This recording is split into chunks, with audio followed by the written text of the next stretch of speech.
یہی وجہ ہے قرآن مجید میں اللہ نے جو غیر مسلم لوگ ہیں ان کے نماز نہ پڑھنے کی کو بھی جرم کے طور پہ بیان کیا کہ نماز نہیں پڑھتے. سوال پیدا ہوتا ہے وہ کلمہ ہی نہیں پڑھتا تو نماز پڑھ کے کیا کرے گا وہ؟ سمجھ میں آ رہی ہے بات؟ بھائی قرآن میں آتا ہے الذین لا یؤتون الزکاۃ، یہ مشرک لوگ، غیر مسلم لوگ یہ زکوٰۃ ادا نہیں کرتے. لا یقیمون الصلاۃ، یہ نماز قائم نہیں کرتے. جب ان کو نماز کے لیے بلایا جاتا ہے تو جواب نہیں دیتے. اب سوال پیدا ہوتا ہے کہ اللہ تو نے نماز مسلمانوں پہ فرض کی ہے، غیر مسلموں پہ فرض نہیں کی. تو نے زکوٰۃ مسلم پہ فرض کی ہے، غیر مسلم پہ فرض نہیں کی. تو جب فرض ہی نہیں کی ہے تو ان کو کیوں کہہ رہا ہے کہ یہ زکوٰۃ نہیں دیتے اور یہ روزے نہیں رکھتے اور یہ نماز نہیں پڑھتے؟ سوال پیدا ہوتا ہے کہ نہیں ہوتا؟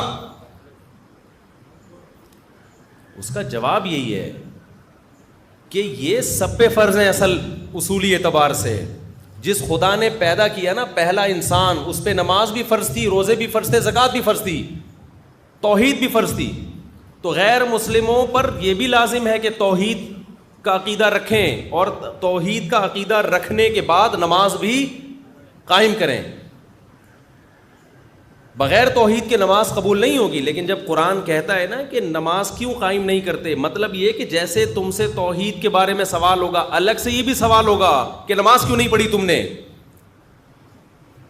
اگر وہ جواب میں کہتا ہے کہ اللہ غیر مسلم کی نماز قبول نہیں ہے، تو اللہ کہتے ہیں جیسے بے وضو کی نماز قبول نہیں ہے، اسے کہا جاتا ہے کہ نماز پڑھو، تو وضو کا حکم اس میں خود بخود داخل ہوتا ہے کہ نہیں ہوتا؟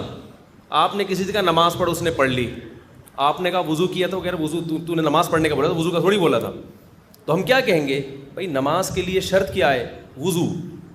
تو ہم ملامت تو اس کو نماز نہ پڑھنے پر الگ سے کر رہے ہیں، وضو پہ الگ سے نہیں کر رہے، اس لیے کہ وہ اس کے ضمن میں داخل ہے. تو اسی طرح قرآن کہتا ہے ہم غیر مسلموں سے روزے کے بارے میں بھی سوال پوچھیں گے قیامت کے دن، نماز کے بارے میں بھی، زکوٰۃ کے بارے میں بھی.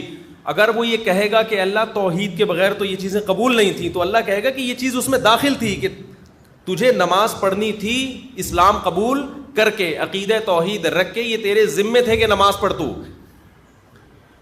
اس سے پتہ چلتا ہے کہ غیر مسلم سے جہاں اسلام کا سوال ہوگا قیامت کے دن، الگ سے نماز کا اور زکوٰۃ کا بھی سوال ہوگا. یہ قرآن میں ہے. یہ